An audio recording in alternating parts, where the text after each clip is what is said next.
je lance envie, je désigne dans mes préférences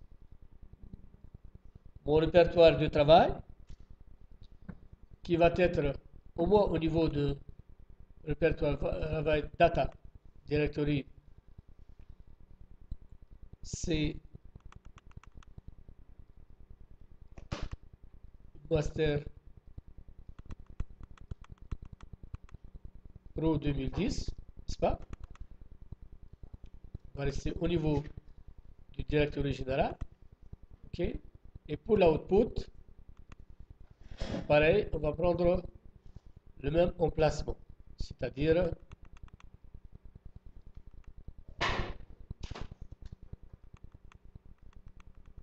le Master Pro 2010. OK. Je vais valider mon choix de directory.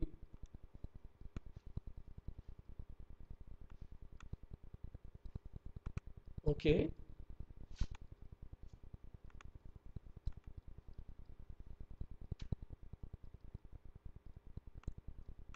D'accord.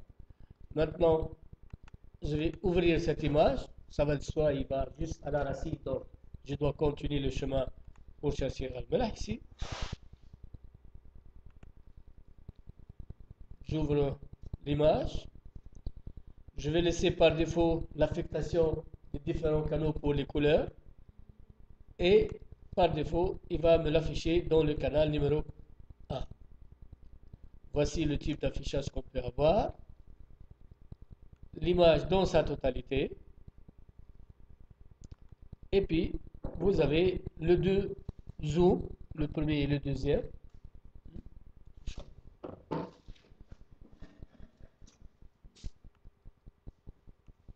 Et comme c'est un document qui n'est pas corrigé, je jette un coup d'œil un peu sur ses propriétés. Je vois par exemple qu'il s'agit, comme vous le voyez ici, d'une carte dont la projection conforme Lambert, etc. Donc, ces informations, il faut toujours les voir. Il ne faut pas réagir d'une manière, je ne dis même pas automatique, mais mécanique, comme ça, sans réfléchir. Parce que tu as une carte ou tu as travaillé sur des cartes avec la projection Lambert, donc toutes les cartes sont pareilles. Ce n'est pas toujours vrai. Parce que tu as travaillé avec une projection Lambert ellipsoïde classe 80, ça pourrait être une autre ellipsoïde. Il faut faire attention chaque fois aux caractéristiques propres au document de travail. Bien. Maintenant, je vais procéder à la correction de ce document-là, enfin au géoréférencement de ce document. Pour cela, on va utiliser le menu Registration en choisissant l'optique sélectionner des points à partir de l'image et leur donner des valeurs cartographiques. BAM. D'accord? À la question Select Register and Projection, hein, ça y est, on a vu que notre carte elle est dans le système Lambert Nord Tunisie. Donc je l'affecte ici. Pour le datum Carthage, hein, il est par défaut sélectionné. Hein, d'accord? Et pour la taille du pixel, on le calcule à partir de l'échelle graphique. Hein, on peut le déduire à partir de l'échelle graphique, on le verra plus tard. D'accord? Normalement, on l'a calculé pour d'autres cas, mais là aussi, il ne faut pas faire de l'automatique. Ça pourrait être celle-là scannée à 200 dpi, une autre à 300, une autre à 600. Et ça change. Hein, ça change, du coup, la taille du pixel. D'accord? Pour le moment, on va laisser ça par défaut. OK? Et on va commencer à sélectionner, à répondre, disons, à cette fenêtre-là, qui va nous permettre de sélectionner deux points et leur donner ce qui leur correspond sur la carte. D'accord? Alors, j'essaie de voir de ce côté-là. Je vois déjà qu'il y a cette position, donc je vais un peu agrandir cette fenêtre.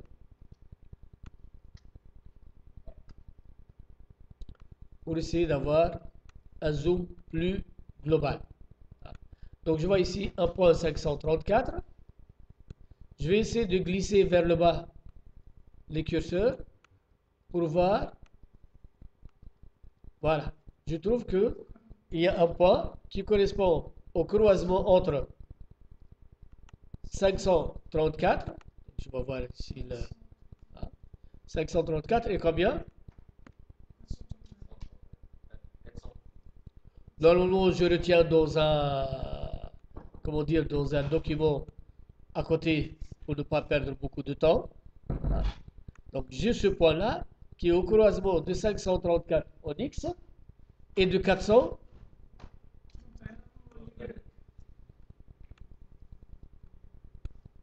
Voilà, et 431 en Y. Je zoome dessus pour avoir une visibilité meilleure. Je peux même agrandir. Et je choisis par exemple ce point-là. Il est automatiquement saisi dans ce qu'on appelle le Ground Control Point Selection. Et je lui donc fais correspondre la valeur qui est combien? 534. 5, 3, 4. J'ajoute 3 zéros pour que c'est un système plutôt métrique qu'on va faire au lieu du kilométrique. Et 431. Add point et show list pour voir le premier point à quoi ça correspond. Je répète l'opération pour le point suivant. Je place à ce niveau-là, je lis. Il s'agit de croisement entre 533 et 422 dans le monde. Voilà. D'accord? Donc, je cherche le zoom. Je considère que ce croisement, il est valable. Et je remplis le ground control en mettant ici combien? 533 et 422. Vous êtes sûr, hein?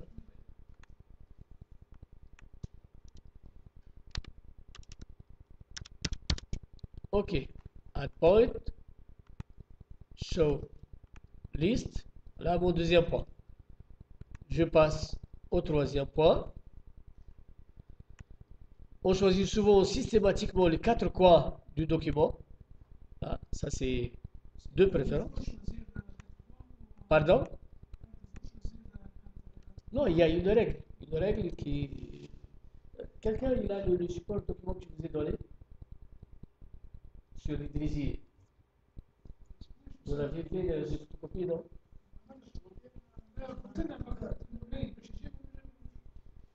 Bien. Il y a une règle qui donne le nombre minimum de points à saisir. Hein?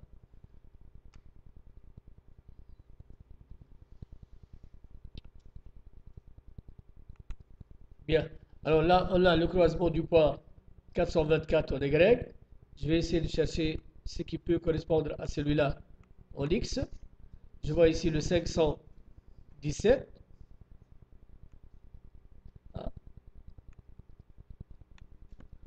Je vais essayer encore d'agrandir le.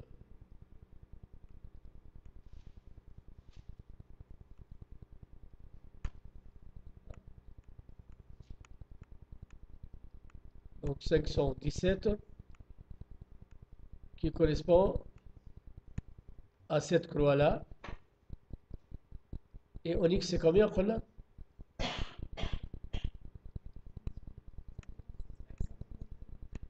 424. D'accord? 517.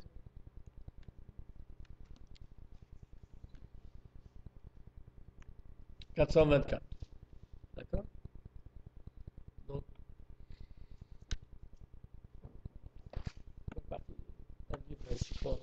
plus sérieux parce qu'il y a des charica. C'est juste perdre du temps.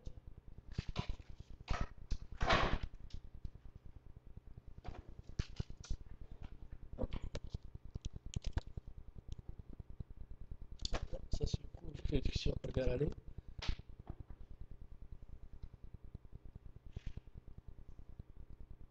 Voilà.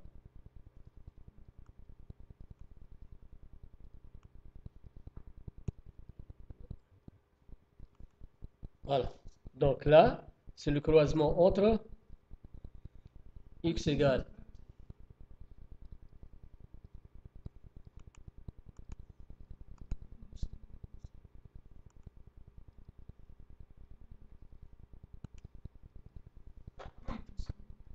hmm. Alors, x égale combien?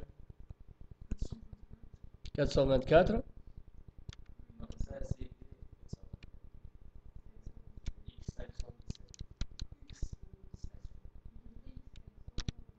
X 517. Quelqu'un? Vous êtes sûr ou je revois? 400.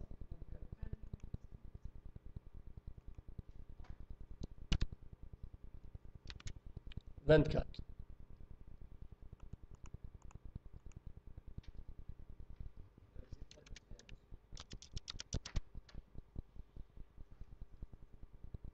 Add point, voilà, c'est bon. C'est cet emplacement-là. 517, 424. Je vais encore vérifier.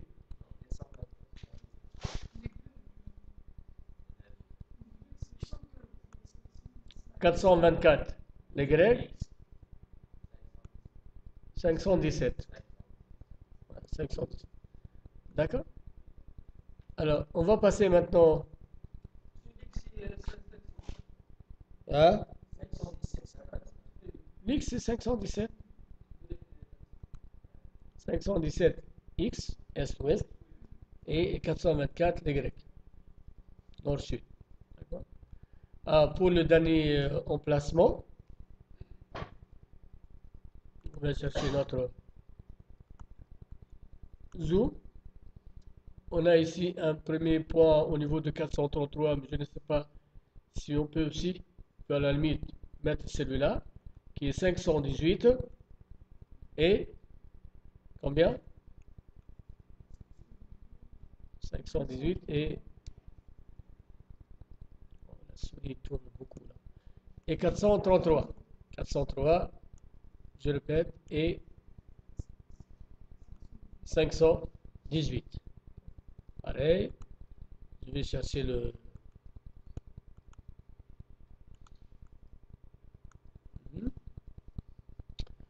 Je vais chercher le zoom. Ça, c'est pour donner les valeurs. Et là, pour chercher le zoom. Voilà, qui va me permettre de me placer au mieux ici. Ah, et là, je vais sélectionner le point qui sont zone 518 en X et 433 en Y. D'accord? Add point.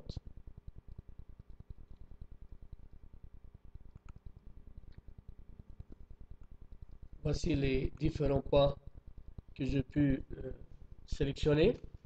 Si je considère que ces points c'est déjà suffisant puisque soi-disant ça déjà couvre la totalité du document, je peux essayer rapidement de faire ce qu'on appelle le géoférencement sur la base de ces points-là. Soi-disant l'erreur est minimale.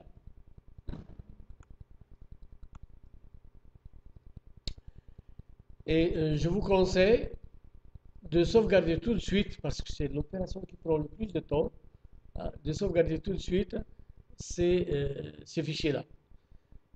Ce fichier qui a une extension PTS. Je vais le mettre dans donc, cet endroit-là, et je vais l'appeler GM NE. Je peux même l'écrire comme ça, PTS. Vous pouvez en avoir besoin ultérieurement et vous ne perdez pas beaucoup de temps pour reprendre l'opération de correction. Maintenant, vous lancez cette commande Word File Vous choisissez le document à corriger, celui-là. OK. Alors, le logiciel vous calcule automatiquement certains paramètres et vous demande bien sûr de confirmer d'autres paramètres, tels que la taille, la résolution du pixel. Ah. On l'a vu égal à combien pour ne pas répondre, donc je le refais par la suite. 3,17, comme ça, je vais mettre 3. Vous allez voir que le nombre de lignes et de colonnes, ça va se multiplier par 10. Voilà, par 10. 3. 7430, 5060. D'accord? Pour la méthode, vous pouvez voir, c'est la méthode RSC qui permet la meilleure correction pour notre cas ici. Hein. Et là, si vous voulez, l'output X size, output Y size, vous pouvez l'avoir au lieu du pixel en mètres. C'est tout simplement multiplier ce chiffre-là par la résolution. Ça va être quelque chose comme 21 000, etc. C'est dans les options que vous pouvez le faire. Report output size in mètres. Vous voyez, 22 km, autrement dit, et 15 km. Il reste maintenant de choisir le nom du document sorti. Donc, Gharmelah, LE, Co, pour dire le document corrigé. OK.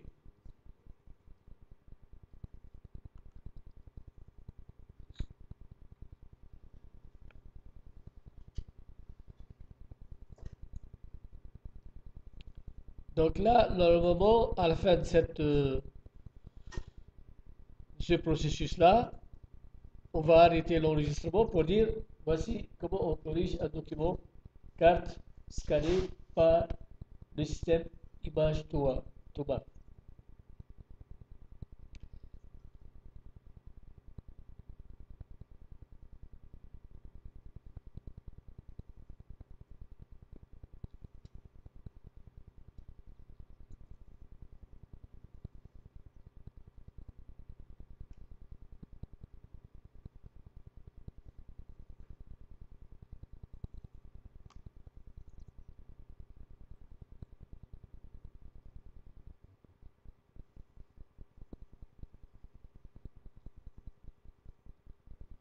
Bien, il m'affiche tout de suite le résultat de mon document corrigé et je vais garder la même affectation par défaut, sauf que au niveau du display, vous allez voir que je vais choisir un new display, comme ça il ne m'efface pas le premier document là. Et au résultat, voici notre document. Et pour vérifier la qualité de notre correction, on peut par exemple se situer sur le croisement de ce point qu'on connaît bien, hein, et avec l'outil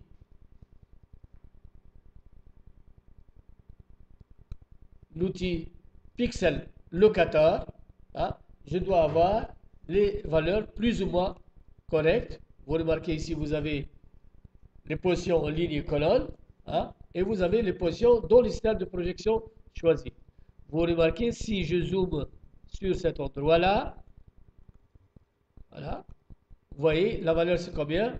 533 996, donc il manque 4 mètres, hein, à 1 pixel près de précision. Il manque, en fait, pas exactement 4 mètres, parce que 96,9, ça fait 97. Ça fait donc 3 mètres.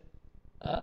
Et l'autre, 431 003 3 mètres, virgule 2. Donc, on est quelque part à 1 pixel près. Hein. Donc, il s'agit d'un document de ce type-là, 1 pixel près, 3 mètres, c'est acceptable.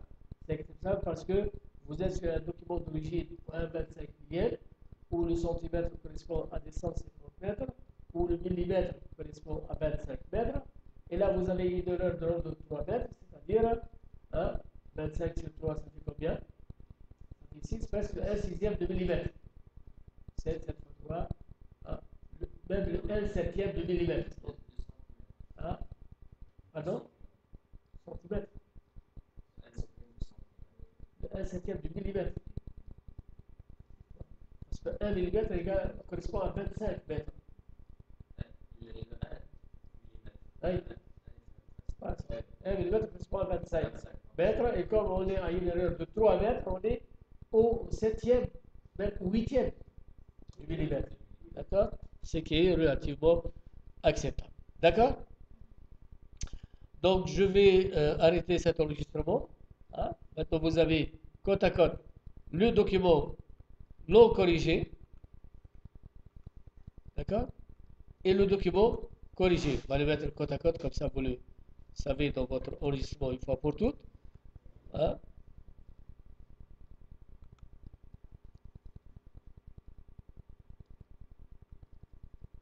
Ah, celui-là, il est un peu agrandi. Voilà. D'accord? Le document non corrigé avec les 4 points choisis et le document corrigé.